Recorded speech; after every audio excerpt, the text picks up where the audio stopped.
चलिए डी फिर आगे आते हैं थोड़ा सा अदर सोर्सेस डिविडेंड की केस लॉज, जो इंपॉर्टेंट केस लॉज हैं वो हम आपके साथ अब मतलब कवर कर रहे हैं। सबसे पहला केस लॉ बहुत important, CIT versus Veer Vikram Vaid 2014 Bombay high court, very very very important.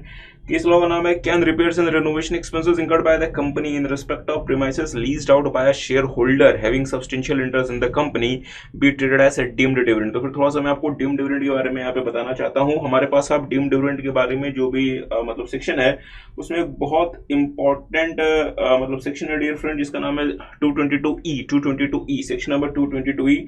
Section 222E क्या कहता है, मेरे साथ साथ जल्दी से देखेंगे। सेक्शन 222E कहता है कि यदि कोई क्लोजली हेल्ड कंपनी किसी शेयर होल्डर को या किसी ऐसे कंसर्न को जिसमें उस शेयर होल्डर का सब्सटेंशियल इंटरेस्ट है, शेयर होल्डर को जो कि कम से कम 10% of the company of the equity share of the company hold करता है, या किसी ऐसे कंसर्न को, कंसर्न बोले तो एचयूएफ फर्म, कंपनी एक्सेट्रा, जिसमें शेयर होल्डर का सब्सटेंशियल इंटरेस्ट है, या किसी ऐसे पर्सन को on behalf of that share holder अगर किसी भी तरीके का कोई लोन या फिर एडवांस देती है, तो ये जो लोन और एडवांस है साहब, ये डीम्ड डिविडेंड कंसिडर कर लिया जाएगा in the hand of the share holder और in the hand of the मतलब कंसर्न एज द केस में भी। ठीक बात है। अच्छा, तो यहाँ पे ये क्या हो जाएगा, deemed dividend under section 222E। ठीक बात है। अच्छा, दो तीन यहाँ पे छोटी छोटी बातें, कब कब डीम्ड डिविडेंड नहीं माना जाएगा, कब कब डीम्ड डिविडेंड नहीं माना जाएगा, means exception to section 222E। इसमें से सबसे पहले एक्सेप्शन है सर जी कि अगर ये जो डीम्ड डिविडेंड दिया गया है, अगर ये जो लोन या फिर एडवांस, अगर ये जो लोन या फिर एडवांस अगर मतलब दिया गया है, ये ऐसी मतलब कंपनी के द्वारा दिया गया है जिसका मनी लेंडिंग जो है वो substantial part of the business है, means money lending is the substantial part of the business, is the substantial part of the business. अब ये substantial part of the business क्या है, इसके बारे में एक्ट ने किसी भी तरीके का कोई भी क्लैरिफिकेशन नहीं दिया हुआ है। इसके बारे में भी एक मतलब केस लॉ है जो हम आपके साथ थोड़ी देर में मतलब देखेंगे। दूसरा, सीबीडीटी ने मतलब सर्कुलर इशू किया था और सीबीडीटी ने कहा था कि यदि कोई ट्रेड एडवांसेस वगैरह अगर आप देते हैं, trade advances in the normal course of the business, in the normal course of the business, तो अगर आप ट्रेड एडवांस दे रहे हैं साहब तो भी सेक्शन 222E की एप्लीकेबिलिटी नहीं होगी। और तीसरा आपको पता है, तीसरा क्या था, यदि कोई लोन एडवांस कंपनी अगर मतलब देती है, अगर वो डीम्ड डिविडेंड की तरह से कंसिडर कर लिया जाता है, और जब बाद में कंपनी अगर एक्चुअल डिविडेंड अगर पे करती है और उसको पे करने की जगह अगर इस लोन या फिर एडवांस से अगर एडजस्ट कर मतलब लेती है, तो जितना पोर्शन कंपनी ने एडजस्ट कर लिया उतना पोर्शन जो है वो डिविडेंड की तरह से कंसिडर नहीं किया जाएगा। तो फिर जल्दी से फिर आगे आते हैं और जल्दी से हम आपको थोड़ा सा फिर से बताना चाहते हैं यहाँ पे कि अगर किसी क्लोजली हेल्ड कंपनी ने, बहुत ध्यान से एक एक करके मेरी बात पे ध्यान देंगे, अगर किसी क्लोजली हेल्ड कंपनी ने एक ऐसे शेयर होल्डर को जो शेयर होल्डर कंपनी में 10% या मोर of the equity share hold करता है, किसी भी तरीके का कोई लोन या फिर एडवांस दिया है, साहब लोन या फिर एडवांस आपने जो दिया है ये आपने क्यों दिया है, हम इसको कह सकते हैं कि साहब मींस ग्रेटिटुअस बेसिकली। अब सर ये क्या था, मतलब ये हुआ कि लोन या फिर मतलब एडवांस जो है साहब ये है, this is without any reason, और सिर्फ इस वजह से कि आप जो है वो कंपनी में 10% या से ज्यादा शेयर जो है वो कंपनी के होल्ड करते हैं, सिर्फ और सिर्फ इस वजह से, इसके पीछे और कोई रीजन नहीं है। तो हम ये कहना चाहते हैं, अगर मान लीजिए शेयर होल्डर ने कंपनी को कोई बेनिफिट दिया, उसके अगर अगेंस्ट अगर कंपनी अगर ये लोन या फिर एडवांस अगर मतलब दे रही है, तो क्या पता फिर सेक्शन 222E की एप्लीकेबिलिटी ना हो, हमें facts and circumstances of the case के हिसाब से उसे कंसीडर करना पड़ेगा। ठीक बात है। तुमने कहा कि अगर आपने जो लोन या फिर एडवांस दिया, ये लोन या फिर एडवांस जो है वो क्यों है, it is just because you are holding 10% और more of the shares of the company, सिर्फ और सिर्फ इस वजह से शेयर होल्डर ने उसके अगेंस्ट आपको कोई और बेनिफिट मतलब नहीं दिया, सिर्फ और सिर्फ कंपनी ने इस वजह से आपको लोन या फिर एडवांस दिया हुआ है क्योंकि आप सब कंपनी में 10% से ज्यादा जो शेयर से आप होल्ड करते हैं। ठीक बात। अच्छा, तो हमने क्या कहा कि आपने क्या दिया है, लोन या फिर एडवांसेस 222 की एप्लीकेबिलिटी के लिए। तो फिर जल्दी से मेरे साथ साथ देखेंगे वीर विक्रम वैद के केस में, इस वाले मतलब केस में क्या हुआ, इस वाले केस में साहब एक शेयर होल्डर हैं जिनके पास कोई प्रीमाइसेस है, उस प्रीमाइसेस को इन्होंने उस कंपनी को लीज आउट कर दिया और कंपनी ने उस प्रीमाइसेस में जो इन्होंने अपने शेयर होल्डर से मतलब लीज पे मतलब लिया हुआ था, उस प्रीमाइसेस में कंपनी ने करीबन 2.5 करोड़ रुपए खर्च किए for the construction and improvement of the premises, means the company इनका 2.5 crore towards construction and improvement of such premises. अच्छा, डियर फ्रेंड्स, अगर आप किसी भी जगह पे कोई हॉल वगैरह अगर आप रेंट पे या लीज पे अगर आप मतलब लिया करते हैं, तो अगर अपनी एक CFM भी अगर वहां पर स्टार्ट करनी होती है तो उस वाले हॉल को आप एज इट इज यूज करना शुरू नहीं कर देते। वहां पे आपको अच्छा खासा कंस्ट्रक्शन और रिपेयर का आपको खर्चा करना हो सकता है, और हो सकता है कि इसकी जो कॉस्ट है साहब ये हो सकता है कि करोड़ों में चली जाए। तो यहाँ पे कंपनी ने बेसिकली यही किया, कंपनी ने अपने शेयर होल्डर से एक प्रीमाइस जो है वो मतलब लीज पे लिया, और उस प्रीमाइसेस को अपने हिसाब से यूजेबल बनाने के लिए कंपनी ने 2.5 करोड़ रुपए यहाँ पे खर्च कर दी। ठीक बात है। बट जो शेयर होल्डर है वो उस कंपनी में सब्सटेंशियल इंटरेस्ट होल्ड करता है। मींस अगर आप देखेंगे the assessee holds more than 75% equity share in the company, और जो मतलब कंपनी है साहब वो हमारी कैसी है, the company is basically a closely held company. तो असेसिंग ऑफिसर यहाँ पे सेक्शन 222E को अप्लाई करना चाहता है, और असेसिंग ऑफिसर ये कह रहा है कि साहब ये जो 2.5 करोड़ रुपए है ये कंपनी ने बेसिकली प्रीमाइसेस के इंप्रूवमेंट में जो इंकर किया है, ये बेसिकली लोन या फिर एडवांस है जो कि कंपनी ने उस शेयर होल्डर को दिया हुआ है, जो शेयर होल्डर कंपनी में सब्सटेंशियल इंटरेस्ट ओन करता है। क्या ये केस लॉ किसी को समझ में आया? अच्छा, तो ये मामला पहुंचते पहुंचते बॉम्बे हाईकोर्ट में चला गया, और बॉम्बे हाईकोर्ट ने यहाँ पे 2 बातें कही। उन्होंने कहा साहब कि सबसे पहले तो जो सेक्शन 222E है इसकी एप्लीकेबिलिटी के लिए जरूरी है, इसकी एप्लीकेबिलिटी के लिए इंपॉर्टेंट है कि कंपनी जो है वो लोन या फिर एडवांस दे उस शेयर होल्डर को। यहाँ पे लोन या फिर एडवांस नहीं दिया गया, यहाँ पे बेसिकली क्या हुआ कि कंपनी ने यहाँ पे उस शेयर होल्डर के प्रीमाइसेस में रिनोवेशन या फिर इंप्रूवमेंट कॉस्ट इंकर की है। असेसिंग ऑफिसर कहता है sir this is the indirect way of giving the loan और एडवांस, की साहब आपने ना लोन और एडवांस जो है वो डायरेक्ट ना देके शेयर होल्डर के प्रीमाइसेस में उसका खर्चा कर दिया। अब अगली बात यहां पे हाईकोर्ट ने की, उन्होंने ये कहा कि सर जी यहां पे जो रिपेयर या फिर रिनोवेशन का जो कॉस्ट जो इंकर किया गया है वो कंपनी ने अपने पर्पस के लिए इंकर किया है। कंपनी ने वो प्रीमाइसेस शेयर होल्डर से लीज पे ली, और उस प्रीमाइसेस को यूजेबल बनाने के लिए, अपने बिजनेस के लिए यूजेबल बनाने के लिए कंपनी ने जो है वो अकॉर्डिंगली यहाँ पे 2.5 करोड़ रुपए खर्च किए हैं। यहाँ पे कंपनी ने उस शेयर होल्डर को एज सच डायरेक्टली या इनडायरेक्टली कोई बेनिफिट नहीं दिया, कंपनी ने उस प्रीमाइसेस पे कॉस्ट इंकर की है जो प्रीमाइसेस कंपनी ने शेयर होल्डर से लीज पे ली थी। अदरवाइज जब तक आप उस प्रीमाइसेस को अपने हिसाब से रिनोवेट या फिर रिपेयर वगैरह नहीं करते साहब, आप उसको कैसे यूज कर सकते हैं? Are you guys getting? तो मेरे साथ साथ देखेंगे, no money has been paid by the way of loan or advance to the shareholder who has substantial interest in the company। मतलब ये हुआ कि साहब कंपनी ने उस शेयर होल्डर को कोई भी पैसा लोन या एडवांस के फॉर्म में नहीं दिया। असेसिंग ऑफिसर कहता है कि सर यहाँ पे लोन और एडवांस के फॉर्म में तो पैसा नहीं दिया गया, बट यहाँ पे कंपनी ने इनडायरेक्टली जो है वो पैसा शेयर होल्डर को दिया है, क्योंकि कंपनी ने 2.5 करोड़ रुपए शेयर होल्डर की प्रीमाइसेस के रिनोवेशन में लगा दिए। ठीक बात है। अच्छा, further the amount spend was towards repair and renovation of the premises owned by the assessee but occupied by the company as lessee. कि सर जी आपने उस प्रीमाइसेस को ना लीज पे लिया हुआ है, और उस प्रीमाइसेस को जब तक आप अपने हिसाब से रिनोवेट वगैरह नहीं कराते, फर्नीचर वगैरह आप वहां पे उस हिसाब से अगर आप अपने प्रीमाइसेस का नहीं बनवाएंगे, तब तक आप उस प्रीमाइसेस को कैसे अपने बिजनेस पर्पसेस के लिए या अपने अदर पर्पसेस के लिए यूज कर सकते हैं। ठीक बात है। अच्छा, तो अब बहुत ध्यान से मेरे साथ साथ देखेंगे, The expenditure incurred by virtue of repairs and renovation on the premises cannot be brought within the definition of advance or loan। क्योंकि साहब यहाँ पे बेसिकली क्या हुआ है, यहाँ पे कोई लोन या फिर एडवांस नहीं दिया गया, यहाँ पे तो रिनोवेशन के लिए कंपनी ने कोई एक्सपेंडिचर किया है, और उस रिनोवेशन को और उस मतलब प्रीमाइसेस के मतलब रिनोवेशन के लिए जो कि कंपनी ने लीज पे लिया हुआ था। ठीक बात है। अच्छा, it cannot be treated as payment by the company on behalf of the shareholder or for the individual benefit of such a shareholder, hence the repair and renovation expenses in respect of the premises cannot be treated as a deemed dividend। तो फिर यहाँ पे ध्यान देने वाली बात क्या है कि यहाँ पे कंपनी ने साहब, यहाँ पे कंपनी ने डायरेक्टली या इनडायरेक्टली शेयर होल्डर को कोई बेनिफिट नहीं दिया। कंपनी ने बेसिकली उस प्रीमाइसेस के रिपेयर या फिर रिनोवेशन के लिए कॉस्टिंग करके जो प्रीमाइसेस कंपनी अपने बिजनेस पर्पसेस के लिए यूज कर रही है। ठीक बात है। अच्छा, आगे आते हैं, कैन द लोन और advance given to the share holder by the company in return for an advantage conferred on company by the shareholder be deemed as dividend under section 2(c)। तो डियर, हमने आपके साथ starting में यही बात की थी। हमने कहा था कि अगर कोई क्लोजली हेल्ड कंपनी अपने किसी शेयर होल्डर को कोई लोन या फिर एडवांस देती है, वो लोन या फिर एडवांस कंपनी अपने शेयर होल्डर को क्यों दे रही है विदाउट एनी रीजन, मीन्स इसको हम क्या नाम दे सकते हैं, ग्रेचुटोस। ठीक बात है। इसका मतलब ये हुआ कि साहब की विदाउट एनी रीजन के साहब सिर्फ और सिर्फ इस वजह से कि आप जो है कंपनी में 10% या उससे ज्यादा शेयर्स होल्ड कर रहे हैं, और इसकी वजह से आपका कंपनी में क्या है, इन्फ्लुएंस है, और उस इन्फ्लुएंस की वजह से आपने कंपनी से लोन या फिर एडवांस उठा लिया।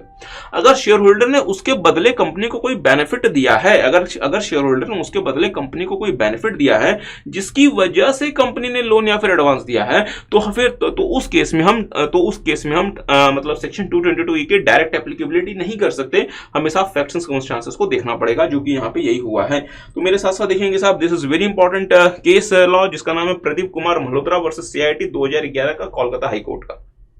यहाँ पे क्या हुआ, the share holder holding substantial voting power in the company, बहुत ज्यादा मतलब ध्यान से, permitted his property to be mortgaged to the bank for a loan obtained by the company। इसका मतलब ये हुआ कि कंपनी को बैंक से लोन चाहिए था, तो कंपनी के पास अपनी कोई प्रॉपर्टी मॉर्गेज करने के लिए नहीं थी, कंपनी ने अपने शेयर होल्डर की प्रॉपर्टी बैंक को मॉर्गेज कर दी। ध्यान दीजिएगा, कंपनी ने बैंक से लोन लेने के लिए अपने शेयर होल्डर की प्रॉपर्टी बैंक को मॉर्गेज कर दी। तो अगर साहब, अगर आप अपने शेयर होल्डर की प्रॉपर्टी बैंक को मॉर्गेज कर रहे हैं, तो क्या आपको शेयर होल्डर को मॉर्गेज के चार्जेस वगैरह देने पड़ सकते हैं?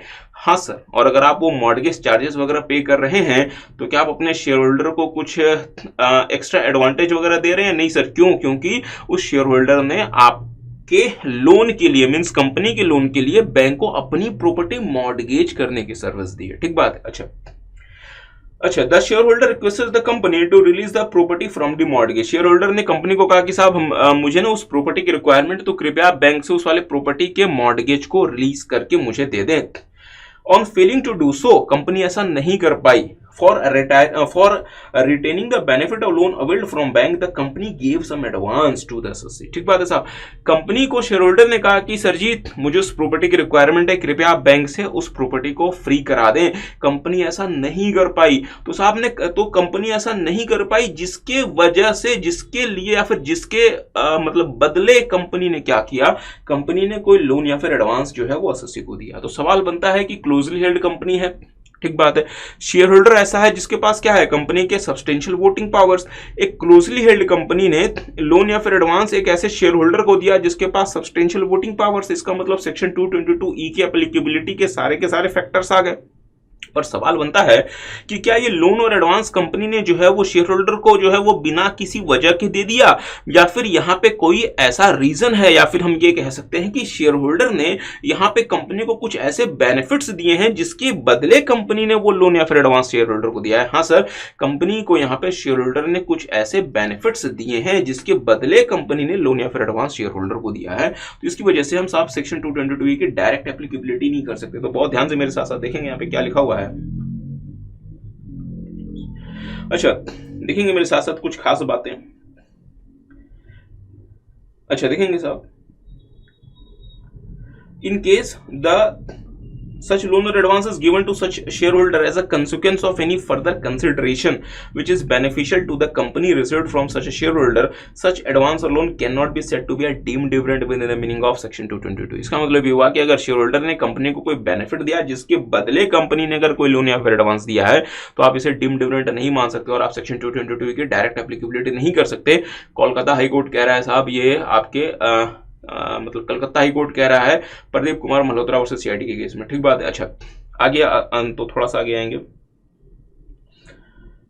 Thus, gratuitous means unnecessary loan or advance given by the company to the shareholder who is the beneficial owner of shares holding not less than 10% of the voting powers would come within the purview of section 222E, but not to the cases where the loan or advance given in return of an advantage conferred upon the company by such shareholder। इसका मतलब ये हुआ कि अगर company ने कुछ advantage share holder से लिया और उस एडवांटेज के बदले अगर कंपनी कोई लोन या फिर एडवांस दे रही है, तो हम सेक्शन 222E की डायरेक्ट एप्लीकेबिलिटी कंसिडर नहीं कर सकते। हाँ, अगर कंपनी ने बिना किसी एडवांटेज के अगर कोई लोन या फिर एडवांस अगर शेयर होल्डर को दे दिया जिसके पास कंपनी के 10% है उससे ज्यादा मतलब शेयर्स हैं, उस केस में हम सेक्शन 222 की डायरेक्ट एप्लीकेबिलिटी चेक कर सकते हैं। बट यहाँ पे ऐसा नहीं हुआ। यहाँ पे शेयर होल्डर ने कंपनी को एक एडवांटेज दिया और वो एडवांटेज क्या था कि शेयर होल्डर ने कंपनी के लोन के बदले अपनी प्रॉपर्टी बैंक को मॉर्गेज कर दी। ठीक है, फिर आगे आते हैं।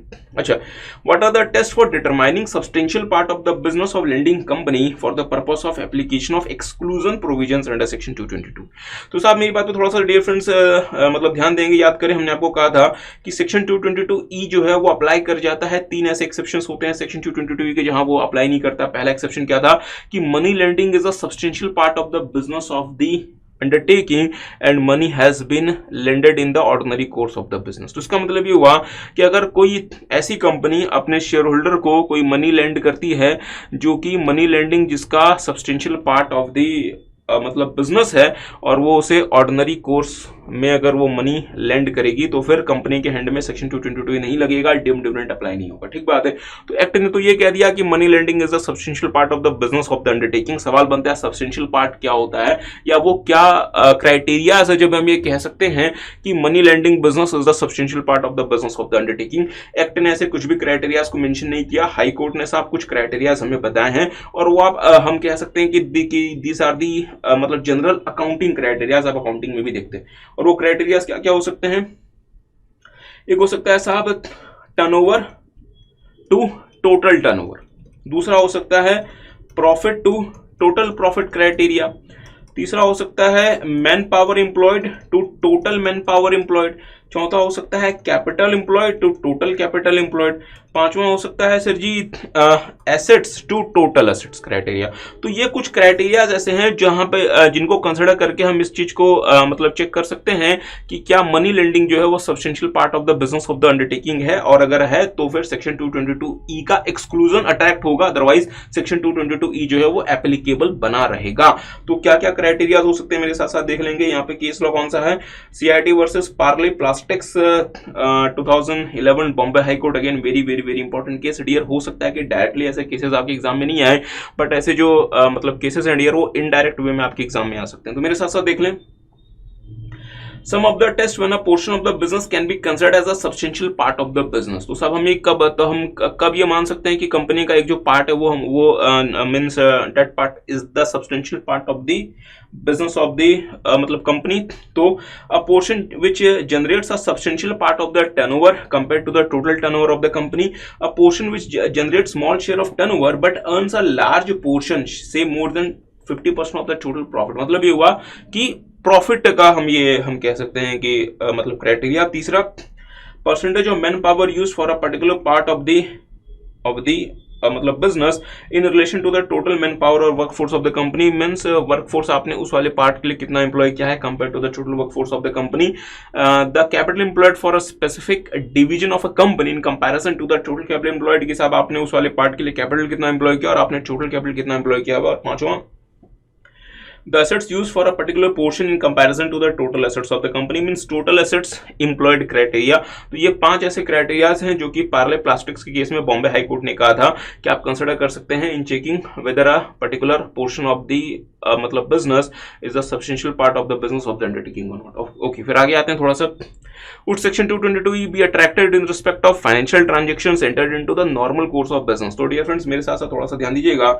इस केस लॉ में जाने से पहले CBDT का मतलब सर्कुलर था जहां पे CBDT ने कहा था कि CBDT ने कहा था साहब कि trade advances in the normal course of the business of the undertaking वहां पे सेक्शन 222 अट्रैक्ट नहीं करेगा। तो इसका मतलब ये हुआ कि लेट्स से कि एक ऐसी कंपनी है जो कि क्लोजली हेल्ड कंपनी है और वो जो अपने शेयर होल्डर को, जिस शेयर होल्डर के पास मान लीजिए कंपनी का 10% से ज्यादा शेयर्स है, बट लेट्स से वो जो शेयर होल्डर है वो कंपनी का मतलब सप्लायर भी है, और कंपनी ने अगर इस मतलब सप्लायर को कोई एडवांस दिया है तो साहब सेक्शन 222 जो है वो अट्रैक्ट हो जाएगा। बट CBDT ने ऐसे केसेस में कहा था कि अगर ये जो एडवांस है ये बेसिकली कैसा है, trade advance in the normal course of the business of the company, तो वहां पे सेक्शन 222 की अट्रैक्ट की एप्लीकेबिलिटी नहीं होगी। अगर ऐसा नहीं हुआ तब तो साहब हर केस में सेक्शन 222 लग जाएगा और फिर जो है वो company as a viable form of doing business रहेगा ही नहीं, क्योंकि सर जी ज्यादातर बिजनेस जो है वो कंपनी के फॉर्म में होते हैं और कंपनी के मतलब सप्लायर वगैरह वही लोग होते हैं जो कंपनी के शेयर होल्डर्स भी होते हैं, और हर एक मतलब ट्रांजैक्शन में जो है अगर वो सेक्शन 222 लगना शुरू हो गया, अगर हर एक ट्रांजैक्शन में सेक्शन 222 की एप्लीकेबिलिटी आ गई तो फिर आप बिजनेस कैसे करेंगे। तो सर जी, तो डियर फ्रेंड्स CBDT ने इन्हीं बातों को ध्यान में रखते हुए सर्कुलर इशू किया था, जहां पे CBDT ने कहा था कि अगर नॉर्मल ट्रेड एडवांसेस हैं जो कि ऑर्डिनरी कोर्स ऑफ दी मतलब बिजनेस में हो रहे हैं, ऐसे केसेस में जो है वो सेक्शन 222 की एप्लीकेबिलिटी नहीं होगी। तो मेरे साथ साथ देख लें as per CBDT circular number 19/2017। तो साहब ये जो सर्कुलर आया था ये आया था मतलब 17 में, बट ये जो केस लॉ है वह 2009 का, ठीक है। अच्छा, trade advances which are in the nature of the commercial transactions would not fall within the ambit of the word advance and therefore would not be considered as a deemed dividend, ठीक बात है। अच्छा, आगे आते हैं, can bonus share received by the share holder be taxable under the head income from other sources as per the provisions of section 56(2)(10) as they are received without consideration. Again this is very very very important case law. अब dare exam में कितना आता है कितना नहीं वो तो खैर बात की बात है, but this is again a very very very important case law of मतलब कर्नाटक हाई कोर्ट। तो मैं आपको थोड़ा सा सेक्शन 56(2)(10) के बारे में बताना चाहता हूं।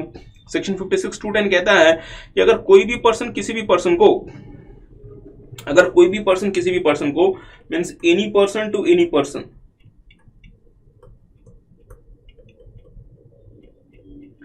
अगर कोई मनी देता है विदाउट कंसिडरेशन, या अगर कोई इमूवेबल प्रॉपर्टी देता है विदाउट कंसिडरेशन और फॉर इनएडिक्वेट कंसिडरेशन, या कोई मूवेबल प्रॉपर्टी देता है विदाउट कंसिडरेशन और फॉर इमूवेबल कंसिडरेशन, और अगर उसका जो अमाउंट है साहब वो 50,000 रुपए से एक्सीड कर जाता है, उस केस में रिसिपिएंट के हैंड में सेक्शन 56(2)(10) लग जाएगा। रिसिपिएंट के हैंड में सेक्शन 56(2)(10) लग जाएगा और रिसिपिएंट के साथ अदर सोर्सेज की इनकम जो है वो अराइज हो जाएगी। तो रेसिपिएंट के हैंड में सेक्शन 56(2)(10) लग जाएगा और रेसिपिएंट के हैंड में सेक्शन 56(2)(10) लग के उसके अदर सोर्सेज की इनकम अट्रैक्ट हो जाएगी, ठीक बात है। अच्छा, बहुत ध्यान से, सेक्शन 56(2)(10) कहता है कि अगर कोई पर्सन किसी दूसरे पर्सन को कोई मनी देता है, मनी हैज इनहेरिएंट वैल्यू, ठीक बात है। सब मनी लेके आप कहीं भी जा सकते हैं और उसके बदले आप किसी भी तरीके के गुड्स या फिर सर्विसेज वगैरह परचेज कर सकते हैं, means money has inherent value, ठीक है।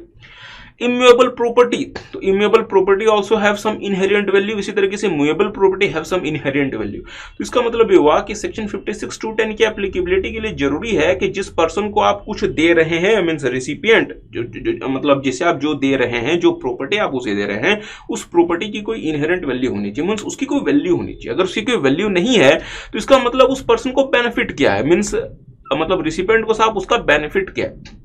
सेक्शन 56(2)(10) की एप्लीकेबिलिटी के लिए एक बहुत ही फंडामेंटल एरिया या फिर हम कह सकते हैं एस्पेक्ट है कि जो आपको मिल रहा है, रिसिपिएंट को जो मिल रहा है, जो भी प्रॉपर्टी मिल रही है या फिर जो भी मतलब मनी वगैरह उसके पास आ रही है, उसकी कोई वैल्यू होनी चाहिए। सर ये वैल्यू वाली बात आप कैसे कर सकते हैं? डियर फ्रेंड्स, एक्ट खुद कहता है, अगर आप सेक्शन 56(2)(10) देखें तो सेक्शन 56(2)(10) कहता है कि अगर आपको मनी दिया गया है तो उस मनी को कम से कम आपको 50,000 से ज्यादा दिया गया, या फिर अगर आपको कोई इम्यूएबल प्रॉपर्टी दी गई है तो साहब इम्यूएबल प्रॉपर्टी अगर आपको दी गई है विदाउट कंसिडरेशन तो उसकी स्टैम्प ड्यूटी वैल्यू 50,000 रुपए से ज्यादा होनी चाहिए, या अगर आपको दी गई है फॉर इनएडिक्वेट कंसिडरेशन तो इनएडिक्वेट कंसिडरेशन भी 50,000 रुपए से ज्यादा होना चाहिए, और the same case applies with the movable property. तो इसका मतलब अगर हम कह सकते हैं कि कहीं ना कहीं सेक्शन 56(2)(10) जो है वो 50,000 रुपीज का एक थ्रेशोल्ड जो है साहब वो इंपोज कर देता है कि अगर इसको 50,000 रुपए से अगर ये क्रॉस होगा तभी 56(2)(10) सब्ट्रैक्ट होगा, अदरवाइज 56(2)(10) सब्ट्रैक्ट नहीं होगा, ठीक बात है। तो इसका मतलब ये हुआ कि जो प्रॉपर्टी या जो मनी वगैरह आपको मिल रही है उसकी कोई इनहेरेंट वैल्यू होनी चाहिए, ठीक है।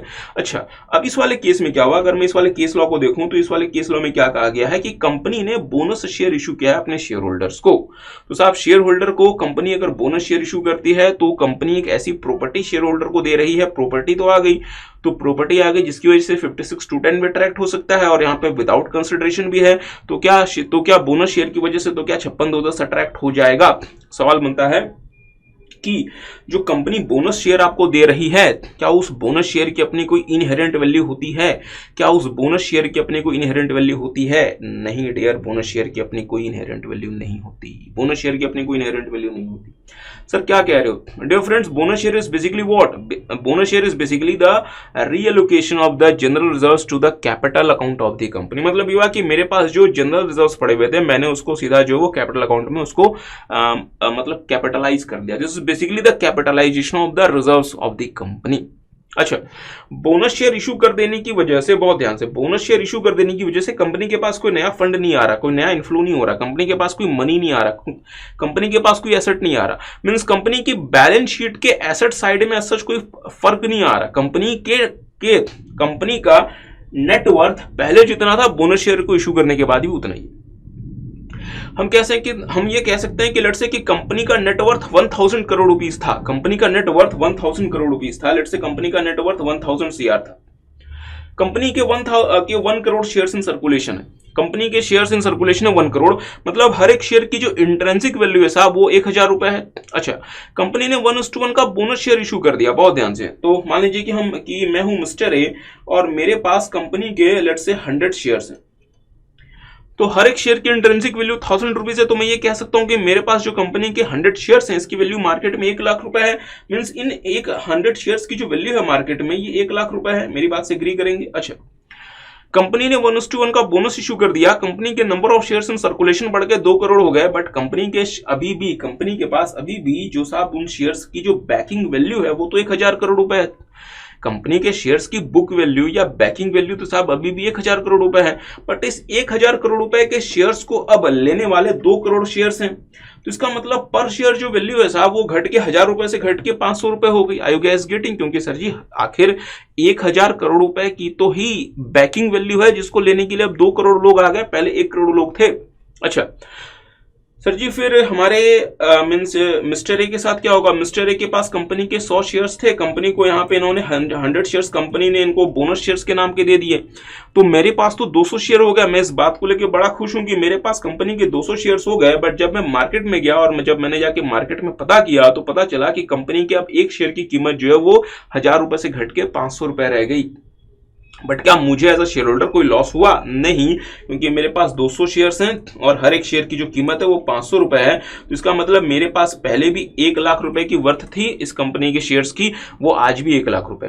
तो सर कंपनी को क्या फायदा हुआ? डियर फ्रेंड्स, कंपनी को क्या फायदा हुआ? कंपनी को बोनस इशू करने के कुछ फायदे भी होते हैं और कुछ लॉसेस भी होते हैं। फायदे ये होते हैं कि साहब कंपनी की हम कह सकते हैं कि जो मतलब कैपिटल बेस है कंपनी का वो बहुत ज्यादा और ज्यादा ब्रॉड हो जाता है, बट कंपनी के शेयर्स की वॉलेटिलिटी भी बढ़ जाती है। ये सारी की सारी बातें आप एसएफएम में आप अच्छे से मतलब पढ़ते हैं। मतलब मुद्दे वाली बात ये है साहब कि बोनस शेयर की अपनी आज सच को इंट्रिंसिक वैल्यू नहीं होती। बोनस शेयर की वजह से जितना बोनस इशू होता है कंपनी के ओरिजिनल शेयर्स की या फिर शेयर होल्डर्स के ओरिजिनल शेयर्स की इंट्रिंसिक वैल्यू अकॉर्डिंगली कम हो जाती है, और वो बोनस शेयर बेसिकली उसको कंपनसेट करने का काम करता है। मींस बोनस शेयर की अपनी कोई इनहेरेंट वैल्यू ऐसा सच नहीं है। ये बात जो है वो कर्नाटका हाई कोर्ट ने कही है in the case of CIT versus doctor Ranjan Pai के केस में। तो मेरे साथ साथ देख लें, issue of bonus share by capitalisation of reserves is merely a reallocation of company's fund from reserves and surplus to share capital account. There is no addition or alteration to the of the total funds of the company. Also when a share holder gets bonus share, the value of the original shares held by him goes down and combined market value as well as the intrinsic value of two shares put together will be same or nearly the same as the value of original shares। अच्छा, तो हम आगे आते हैं dear, जल्दी से मेरे साथ साथ देखेंगे। Can winning of prize money on unsold lottery tickets held by the distributors of lottery tickets be assessed as business income and may be subject to normal tax rate or covered under section 115(b)? Dear friends, lottery income को tax करने के लिए बहुत पहले हमारे act में amendment हुई और एक नया सेक्शन इंट्रोड्यूस किया गया था जिसका नाम है सेक्शन 115(b), जो कि स्पेसिफिक रेट 30% प्रोवाइड करता है ग्रॉस बेसिस पे। ये सेक्शन कहता है कि अगर लॉटरी इनकम अगर आपको आती है, अगर आपको लॉटरी से कोई प्राइज मनी अगर आपको या लॉटरी से अगर आपको किसी भी तरीके की कोई प्राइज मनी अगर आपको मतलब मिलती है, तो उस प्राइज मनी को हम 30% ग्रॉस बेसिस पे टैक्स कर देंगे और आपको किसी भी तरीके का कोई खर्चा वगैरह या हम आपको किसी भी तरीके का एक्सपेंसेस वगैरह अलाउ नहीं करेंगे। ठीक बात है? अच्छा, means section 115(b) is covered by chapter number मतलब 12 of the income tax act which provides for the specific rate of taxes। ठीक बात है साहब? अच्छा, अब एक बहुत इंटरेस्टिंग केस गया जिसका नाम है CIT versus Manju and company, Kerala high court में। इस केस में क्या हुआ?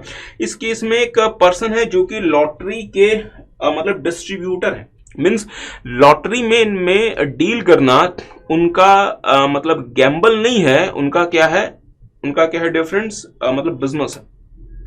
अच्छा, तो सेक्शन 115(b) को लेकर आने का पर्पस ये था बेसिकली कि साहब गैम्बलिंग से जो आपको मतलब गैम्बलिंग एक्टिविटी से जो आपको इनकम हो रही है, उस गैम्बलिंग एक्टिविटी में सरकार अपना हिस्सा ले ले, और अगर आपने गैम्बल करके कुछ अगर आपने अर्न किया है तो फिर सरकार को भी उसका ठीक ठाक हिस्सा मिल जाए।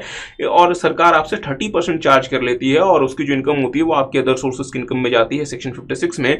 और सेक्शन 58 कहता है कि आपको किसी भी प्रकार का हम जो है वो मतलब डिडक्शन अलाउ नहीं करेंगे, मीन्स ग्रॉस बेसिस 30%। ठीक बात है? अच्छा, बट इस केस में क्या हुआ कि लेट्स से मिस्टर ए है। मिस्टर ए कौन है? Lottery distributor. ठीक बात है? लेट्स से मिस्टर ए ने मिस्टर बी को लॉटरी सेल कर दी। मिस्टर ए के पास लेट्स से सर जी 1 लाख रुपए की लॉटरी थी, 1 लाख रुपए की लॉटरी थी। मिस्टर ए ने मिस्टर बी को लॉटरी सेल कर दी, लेट्स से 50,000 रुपए की लॉटरी सेल कर दी। मिस्टर बी को अगर लेट से लॉटरी लग गई 5 लाख रुपए की, 5 लाख रुपए की लॉटरी मिस्टर बी को लग गई। मिस्टर बी क्या है? मिस्टर बी एक लॉटरी में इन्वेस्टर तो नहीं कहना चाहिए, मिस्टर बी जो है वो मतलब लॉटरी में पैसा लगाते हैं, मींस गैम्बलिंग करते हैं, ठीक बात है। तो साहब अगर आप शेयर्स में पैसा लगाते हैं, आप इन्वेस्टर हैं, बट अगर आप मींस अगर आप मतलब लॉटरी वगैरह में पैसा लगाते हैं तो आप गैम्बलर हैं, जुआरी हैं, ठीक बात है। अच्छा, तो मिस्टर बी को लॉटरी लग गई, मिस्टर बी को 5 लाख रुपए की लॉटरी लग गई। सेक्शन 115 डबल बी अट्रैक्ट हो गया और वो बोलेगा कि साहब आपको 5 लाख रुपए का जो प्राइज मनी मिला ना, इसका 30% 1.5 लाख रुपए हमें दे दो। आपने 50,000 रुपए लॉटरी को खरीदने में लगाया, हमें उससे कोई लेना देना नहीं, हमें साहब हमें ग्रॉस बेसिस पे 30% चाहिए, ठीक बात है। अच्छा, मिस्टर ए लॉटरी के सेलर है। मिस्टर ए क्या है? लॉटरी के seller means distributor. Mister A ने 1 लाख रुपए की लॉटरी तो मिस्टर बी को सेल कर दी, बट मतलब 1 लाख रुपए में से 50,000 रुपए की लॉटरी तो मिस्टर बी को सेल कर दी, बट साहब 50,000 रुपए की लॉटरी इनकी अनसोल्ड रह गई, अनसोल्ड रह गई। मिस्टर ए ने जानबूझ के ये टिकट्स अपने पास नहीं रख लिए, ये अनसोल्ड रह गई। तो साहब अगर ये टिकट्स अनसोल्ड रह गए तो मिस्टर ए क्या सड़क में जाके इसको उड़ा दें? अब ये साहब अनसोल्ड रह गई तो रह गई। हुआ क्या, इन अनसोल्ड टिकट में भी प्राइस उठ गया और इस अनसोल्ड टिकट में भी 5 लाख रुपए लेट से प्राइस लग गया। अब सवाल बनता है, ये जो 5 लाख रुपए का जो प्राइस जो मिस्टर ए को लग गया, मतलब मिस्टर ए को ये जो 5 लाख रुपए का जो प्राइज मनी जो आएगा, क्या मिस्टर ए के लिए वो एक नॉर्मल बिजनेस इनकम की तरह से टैक्स होगा, या फिर मिस्टर ए के हैंड में भी सेक्शन 115 डबल भी लग जाएगा? क्या ये 5 लाख रुपए का जो प्राइज मनी है वो मिस्टर ए के लिए as a normal business income की तरह से टैक्स होगा? नॉर्मल बिजनेस इनकम बोले तो साहब 5 लाख रुपए मेरा सेल्स रेवेन्यू, 50,000 रुपए मेरी कॉस्ट, मतलब मेरा जो प्रॉफिट बनता है वो 450, और ये जो 450 होगा वो मेरे लेट से स्लैब रेट पे जाके मतलब टैक्स हो जाएगा। या ये जो 5 लाख रुपए है ये ग्रॉस बेसिस पे सेक्शन 115 डबल बी में टैक्स हो जाएगा। सेक्शन 115 डबल बी कहीं ये नहीं कहता कि सेक्शन 115 डबल बी जो है वो एक्सक्लूसिव है only for the persons who buy lottery ticket for gambling purpose. Section 115 double B जो है साहब वो हर केस में अप्लाई करेगा जहां पे लॉटरी इनकम होगी, और इस बात से सेक्शन 115 डबल बी को कोई फर्क नहीं पड़ता कि लॉटरी को हिल्ड करने का पर्पस आपका क्या था। उसको हिल्ड करने का पर्पस इन्वेस्टमेंट था, या फिर मतलब गैम्बलिंग था, या फिर लॉटरी आपने जो है सर जी वो एज अ ट्रेडिंग एसेट आपने होल्ड की थी, इससे कोई फर्क नहीं पड़ता। जहां पे लॉटरी इनकम होगी सेक्शन 115 डबल बी लग जाएगा और 30% के रेट से ग्रॉस बेसिस पर टैक्सेशन आ जाएगा, ठीक बात है। तो मेरे साथ साथ देखेंगे, even if the prize money is won by the lottery distributor on the unsold lottery ticket, such prize money is not in capacity as a lottery distributor but as a holder of the lottery tickets which you won the on which won the prizes। मतलब ये हुआ कि आपने sir जी भले आप क्या हो lottery के मींस डिस्ट्रीब्यूटर, बट लॉटरी एक बार जब आपको लग गई तो आपके लिए जो प्राइज मनी है वो प्राइज मनी किससे आपको लगी है? लॉटरी से, और अकॉर्डिंगली सेक्शन 115 डबल भी लग जाएगा। The lottery department does not treat it as a business income of the recipient but consider it as a prize money paid to the recipient. Lottery department को सिर्फ इस बात से मतलब है कि लॉटरी के मतलब टिकट्स जो है वो किस व्यक्ति के पास हैं, जिसके भी पास वो मतलब टिकट्स हैं उसको प्राइज मनी मिल जाएगा, चाहे उसने लॉटरी में पैसा लगाया है या उसने लॉटरी के मतलब टिकट्स जो हैं वो आगे रीसेल करने के लिए रखे हुए थे, इससे कोई फर्क नहीं पड़ता और आपको प्राइज मनी मिल जाएगा। अच्छा, also the winning from lotteries are accessible under the special provisions of section 115 double B irrespective of the purpose for which such lotteries have been kept by the winner, hence such income would be taxable under section 115 double B. तो इसका मतलब ये हुआ कि lottery income जो है साहब वो सेक्शन 115 डबल बी में टैक्स होगा, इससे कोई फर्क नहीं पड़ता कि आपने जो लॉटरी रखी हुई थी वो आपने जो है वो गैम्बलिंग पर्पसेस के लिए आपने उसमें पैसा लगाया हुआ था, ये आपकी मतलब ट्रेडिंग एसेट थी और आपके पास वो अनसोल्ड लॉटरी के मतलब टिकट्स रह गए थे जिसमें आपको लॉटरी उड़ गई थी, इस बात से कोई फर्क नहीं पड़ता। जब भी लॉटरी की जो भी इनकम होगी वो सेक्शन 115 डबल बी में आपकी लायबल टू टैक्स होगी। अच्छा, बहुत इंटरेस्टिंग केस है। Is interest income from share application money deposited in a bank eligible for set off against public issue expenses or tax under the head income from other sources. This is again a very very very important case, और इस बात की importance आप इस बात से लगा सकते हैं साहब कि जो केस लॉ है ये सुप्रीम कोर्ट तक पहुंच गया था। तो मैं आपको थोड़ा सा केस का थोड़ा सा बैकग्राउंड बता देता हूँ।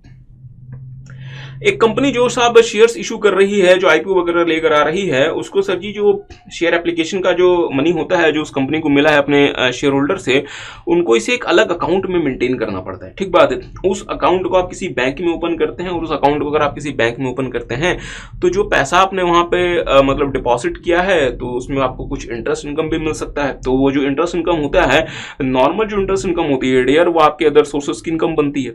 ठीक है, क्योंकि सेक्शन 56 कहता है कि अगर आपने कोई भी पैसा बैंक में मतलब डिपॉजिट वगैरह किया है तो वो जो पैसा होगा उस पर जो इंटरेस्ट अगर आपको आएगा वो आपके अदर सोर्सेस की इनकम बनेगी। ठीक है, अच्छा ध्यान दीजिएगा, शेयर एप्लीकेशन से जो पैसा आता है उसको बैंक अकाउंट, उसको एक सेपरेट बैंक अकाउंट में रखना, ये एक मैंडेटरी रिक्वायरमेंट है लॉ की। ये एक मैंडेटरी रिक्वायरमेंट है लॉ की। ये कंपनी ने जानबूझ के कोई सरप्लस पैसा किसी अलग से बैंक अकाउंट में रख के उसमें इंटरेस्ट अर्न नहीं किया। कंपनी का ऑब्जेक्टिव यहाँ पे ये नहीं है कि साहब हमारे पास ना सरप्लस पैसा है या हमारे पास सरप्लस मतलब मनी है तो इस वाले सरप्लस मनी को हम किसी बैंक अकाउंट में रख के वहां से हमें इंटरेस्ट इनकम मिल जाए। कंपनी का ऑब्जेक्टिव ये नहीं है। कंपनी क्यों बाउंड है शेयर एप्लीकेशन वाले पैसे को एक सेपरेट बैंक अकाउंट में रखने के लिए? Because it is one of the requirement of law. इससे जो इंटरेस्ट इनकम से जो पैसा जो आएगा, इसमें जो इंटरेस्ट इनकम जो मिलेगा, यहां पे सेक्शन 56 की डायरेक्ट एप्लीकेबिलिटी इसलिए नहीं बनती क्योंकि सेक्शन 56 जनरली उन मतलब डिपॉजिट्स को कवर करता है जो कि कंपनी ने वॉलंटरी बेसिस पे किसी बैंक अकाउंट में जमा कराया। यहां पे कंपनी को इनवॉलंटरी बेसिस या फिर कंपल्सरी बेसिस या फिर लीगल या फिर हम कह सकते हैं कि मतलब लीगल ऑब्लिगेशन की वजह से यहां पे पैसा बैंक अकाउंट में जमा करना पड़ा। ठीक बात है। सुप्रीम कोर्ट ने कहा है यहां पे कि साहब चूंकि यहां पे आपने अपनी मन मर्जी से, अपनी खुद की इच्छा से पैसा बैंक में जमा नहीं किया था, अगर आपने अपने खुद के वॉलंटरली अगर आपने पैसा बैंक में जमा किया होता, उससे जो भी इंटरेस्ट इनकम आता वो अदर सोर्सेज की इनकम बन जाती। बट यहाँ पे साहब इनवॉलंटरी बेसिस पे to comply a statutory requirement आपने बैंक में पैसा जमा किया है, इसलिए उस पैसे से उस पे जो इंटरेस्ट इनकम आपकी बन रही है उससे आप पब्लिक इश्यू एक्सपेंसेस को आप सेट ऑफ कर सकते हैं और उसके बाद जो पैसा बचेगा उसको आप अकॉर्डिंगली अदर सोर्सेज की इनकम मान के उस पर टैक्स दे सकते हैं। तो मेरे साथ साथ देखेंगे। अच्छा, the SECI is statutorily required to keep share application money in a separate bank account till the allotment of the shares was completed.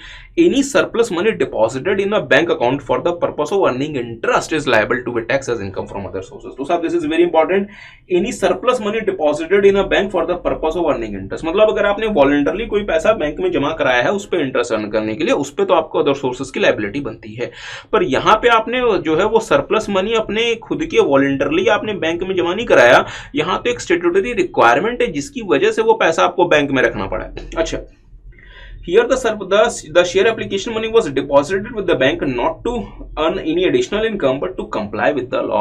The interest occurred on such a deposit is merely incidental. Accordingly, the occurred interest is not liable to be taxed under that income from other sources and is eligible to be set off against the public issue expenses. Hence, the interest occurred on deposit of share application money with the bank is eligible to be set off against the public issue expenses. और उसके बाद अगर कुछ बच जाता है फिर वो आपके अदर सोर्सेज की इनकम बन जाएगी। अच्छा, आगे आते हैं clubbing and set off house property. अच्छा, this very very important case law, Pramod Mittal versus CIT. इस वाले केस लॉ में जाने से पहले डियर फ्रेंड्स, सेक्शन 72 है आपके इनकम टैक्स एक्ट का, जो कि बेसिकली बात करता है set of and carry forward and set of losses under the head PGBP. अगर पीजीबीपी हेड में अगर कोई लॉसेस वगैरह हैं तो आप उसको कैसे सेट ऑफ कर सकते हैं और आप उसको कैसे carry forward and set off कर सकते हैं। तो अगर आप सेक्शन 72 पढ़ेंगे तो सेक्शन 72 कहता है कि साहब जो सेट ऑफ जो कैरी फॉरवर्ड करके जो मतलब सेट ऑफ अलाउ होगा वो सिर्फ उसी को होगा जो कि उन लॉसेस को इंकर करता है, तो हम ये कह सकते हैं कि साहब की जो अगर लेट्स से कि लॉसेस को इंकर किया है मिस्टर ए ने, अगर लॉसेस को सेट ऑफ करना चाहते हैं मिस्टर बी तो वो अलाउड नहीं है, उसके बहुत सारे एक्सेप्शंस हैं। ठीक बात है। उसमें से एक एक्सेप्शन है कि अगर बिजनेस को कंटिन्यू किया जाता है by the view of inheritance, तो साहब ये जो वर्ड इनहेरिटेंस है ये बहुत इंपॉर्टेंट है। तो हम ये कह सकते हैं कि सेक्शन 72 ये कहता है कि अगर लेट्स से कोई मतलब बिजनेस है जिसको कैरी कर रहे थे, मान लीजिए कि मतलब मिस्टर ए का ये जो मतलब बिजनेस था, अगर ये मिस्टर बी के पास चला गया बिकॉज ऑफ इनहेरिटेंस, तो मिस्टर ए के बिजनेस के जो लॉसेस थे जो सेक्शन 72 के हिसाब से eligible to be set off by mister A थे, बट इसको मिस्टर बी भी सेट ऑफ कर सकते हैं, क्योंकि यहां जो बिजनेस की जो मतलब कंटिन्यूटी हुई है, it is because of inheritance, because of inheritance. तो सर इनहेरिटेंस का मतलब क्या होता है? इनहेरिटेंस का मतलब होता है dear because of death, because of death. तो अगर मान लीजिए कि मिस्टर ए की मतलब डेथ हो गई, और उनके डेथ के बाद लेट्स से कि मिस्टर बी उनके मान लीजिए फॉर एग्जांपल मतलब सन है, और मिस्टर बी ने अगर उस बिजनेस को आगे कंटिन्यू किया है, तो मिस्टर बी जो है उस लॉसेस को सेट ऑफ कर सकते हैं जो कि मिस्टर ए के टेन्योर में इंकर हुए थे, because this is the case of succession of the business because of inheritance, या फिर under the case of inheritance. तो यहां पे सेक्शन 72 आपको सेट ऑफ करना मतलब सक्सेसर को अलाउ कर देता है of the PGBP losses which was been incurred by the predecessor। ठीक बात है। अच्छा, अब इस वाले केस में बहुत इंटरेस्टिंग केस यहां पे आया, और ये केस क्या मैं आपको थोड़ा सा मतलब बताना चाहता हूं। Can the loss suffered by an astral partnership firm. तो साहब यहाँ इस केस में लॉस इंकर किसको हुआ था? पार्टनरशिप फर्म को, ठीक है, which was dissolved be carried forward for set off by individual partners who took over the business of the firm as a sole proprietor, considering the succession as a succession by inheritance। तो मुझे बताएं साहब, क्या यहाँ पे inheritance हुआ है? नहीं सर, इनहेरिटेंस एक नेचुरल ह्यूमन बीइंग के केस में होता है, मीन्स एक इंडिविजुअल के केस में होता है। पार्टनरशिप फर्म को डिसॉल्व कर देना या कंपनी को लिक्विडेट कर देना, ये इनहेरिटेंस नहीं होता, ये इनहेरिटेंस नहीं होता, ठीक है। अच्छा, तो अगर एक पार्टनरशिप फर्म अगर मतलब डिसॉल्व हो गई, और उस पार्टनरशिप फर्म के डिसॉल्व होने के बाद अगर उस पार्टनरशिप फर्म के लॉसेस को अगर उसके पार्टनर सोल प्रोप्राइटरशिप की तरह से बिजनेस को आगे कंटिन्यू करके सेट ऑफ करना चाहते हैं, तो साहब पार्टनरशिप फर्म का डिसॉल्यूशन जो है वो इनहेरिटेंस नहीं होता, क्योंकि इनहेरिटेंस जो है वो हमेशा एक नेचुरल ह्यूमन बीइंग के साथ होता है। Partnership firm is an artificial person, partnership firm is an artificial person which can not be said to be a natural human being. तो सर ये केस तो बड़ा इजी था, या ये केस तो बहुत ही मतलब क्लियर था। तो ये केस जो है ये मतलब दिल्ली हाई कोर्ट तक कैसे पहुंच गया?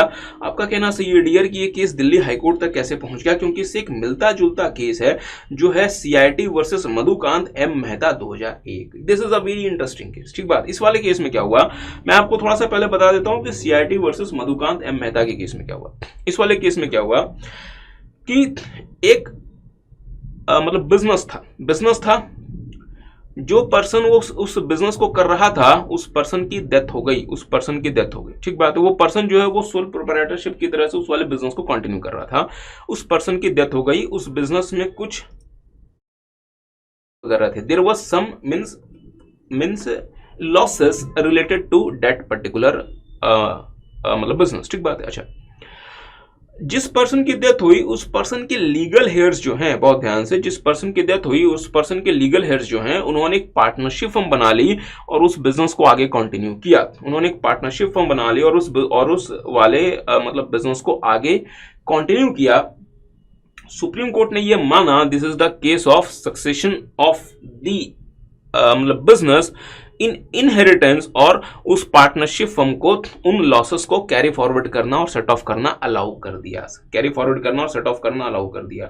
तो अगर मैं आपको मधुकांत M मेहता वाला केस बताऊं, तो यहां पे क्या हुआ कि मिस्टर ए जो है लेट्स से ये सोल प्रोप्राइटरशिप की तरह से बिजनेस कर रहे हैं, और मिस्टर ए को अपने बिजनेस में लेट्स से लॉस हो गया ₹5 लाख रुपए का।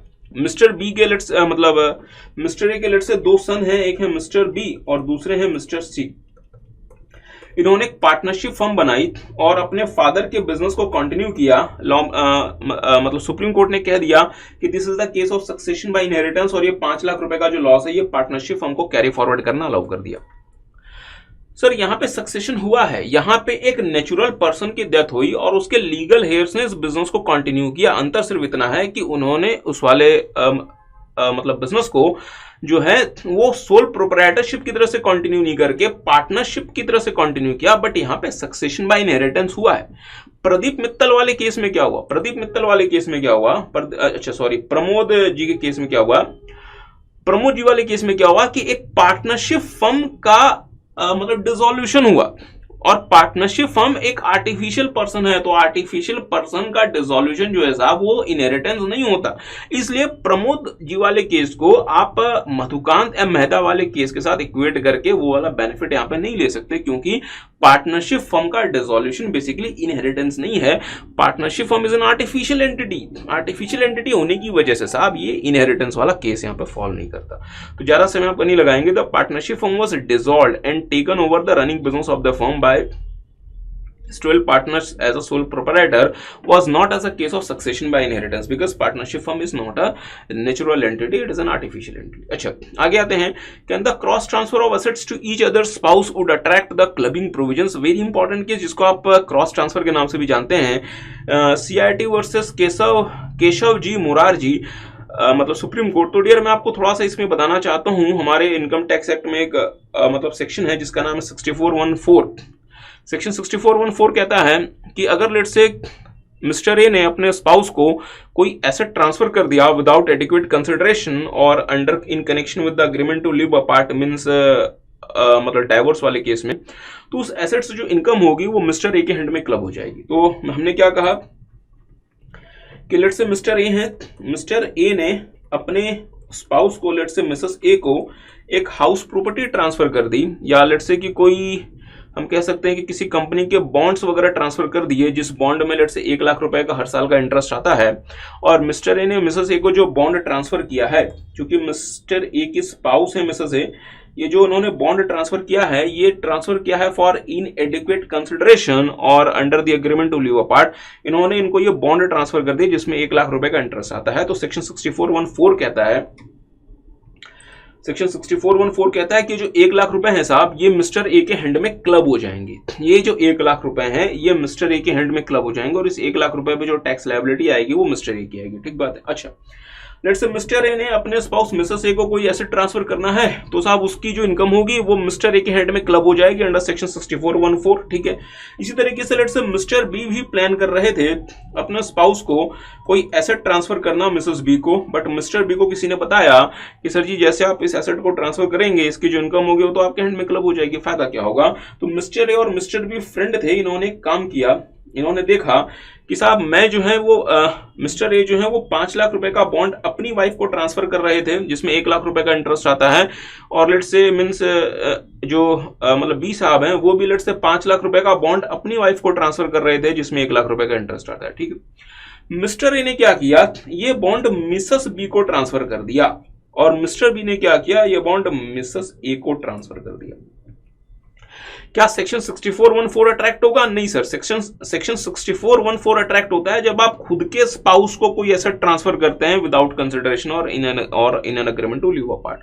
बट यहाँ पे मिस्टर ए ने किसी दूसरे के स्पाउस को एसेट ट्रांसफर कर दिया, और यहाँ पे मींस बी ने भी किसी दूसरे के स्पाउस को एसेट ट्रांसफर कर दिया, मिस्टर बी ने भी किसी दूसरे के स्पाउस को एसेट ट्रांसफर कर दिया। मतलब सेक्शन 6114 जो है वो अप्लीकेबल नहीं हो पाएगा क्योंकि आपने यहाँ पे अपने अपने स्पाउसेस को ऐसे ट्रांसफर नहीं किया, किसी दूसरे के स्पाउस को ऐसे ट्रांसफर कर दिया। ये मामला पहुंच गया साहब मतलब सुप्रीम कोर्ट तक। सुप्रीम कोर्ट ने क्या कहा कि क्या ये जो दो ट्रांजेक्शंस हैं ये आपस में क्या इंटर रिलेटेड हैं, इंटरकनेक्टेड हैं? हाँ। और क्या एक ट्रांजेक्शन अगले मतलब ट्रांजेक्शन के लिए कंसिडरेशन का काम कर रही है? हाँ। मिस्टर ए ने मिसेस बी को 5 लाख रुपए का एसेट दिया, मिस्टर बी ने उसके बदले मिसेस ए को 5 लाख रुपए का एसेट दिया। तो इसका मतलब ये हुआ कि ये जो दोनों मतलब ट्रांजेक्शंस हैं ये दो अलग अलग ट्रांजेक्शंस की तरह से दिख रही हैं, but this is basically the part of a single complete transaction. So this is the case of cross transfer, और यहां पे जो इंटरेस्ट होगा साहब वो रिस्पेक्टिव स्पाउसेस को के हैंड में क्लब हो जाएगा। मींस मिसेस ए की जो हैंड में जो इनकम आएगी वो मिस्टर ए के हैंड में क्लब हो जाएगी, और मिसेस बी वाली मिस्टर बी के हैंड में क्लब हो जाएगी। ठीक है। अच्छा जल्दी से आगे आते हैं। डिफरेंस आपको पता है कि अगर आपके पास एक हाउस प्रॉपर्टी है तो सेक्शन 23(2) कहता है कि उस हाउस प्रॉपर्टी को अगर आप सेल्फ ऑक्यूपाई करते हैं तो उसकी जो जीएवी आएगी, ग्रॉस एनुअल वैल्यू जो आएगी उसकी, वो आपकी निल आएगी। मींस अगर आपके पास एक हाउस प्रॉपर्टी जिसको आपने सेल्फ ऑक्यूपेशन पर्पसेस के लिए यूज किया हुआ है तो उसकी जो जीएवी है साहब वो निल आएगी। सवाल बनता है कि क्या इसका बेनिफिट जो है वो एक एचयूएफ ले सकता है? मामला पहुंच गया मतलब गुजरात हाईकोर्ट तक, और गुजरात हाईकोर्ट में ये मामला पहुंच गया सीआईटी वर्सेस हरि प्रसाद भोजना भोजनगर वाला, शायद मैं प्रोनाउंस सही कर रहा हूँ, वर्सेस सीआईटी 2012, मतलब गुजरात हाई कोर्ट। तो साहब मतलब गुजरात हाई कोर्ट ने यह कहा कि जो एचयूएफ है वो एक फिक्टिशियस एंटिटी नहीं है। HUF is not a fictitious entity, क्योंकि साहब एचयूएफ बेसिकली क्या है, ये इंडिविजुअल्स का एक ग्रुप होता है, इंडिविजुअल्स का ग्रुप होता है, जिसकी वजह से हम ये नहीं कह सकते कि HUF is an artificial person और it is a fictional entity. इसकी वजह से एचयूएफ भी जो है वो एक हाउस प्रॉपर्टी ऑक्यूपाई कर सकता है अपने मतलब नाम पे, और अकॉर्डिंगली अगर एचयूएफ अगर एक हाउस प्रॉपर्टी ऑक्यूपाई कर रहा है तो फिर सेक्शन 23(2) का बेनिफिट वो ले सकता है। मींस हाउस प्रॉपर्टी की जो जीएवी आएगी वो निल आ जाएगी। Thus, HUF is entitled to claim the benefit of self-occupation of house property under section 23(2). ठीक है।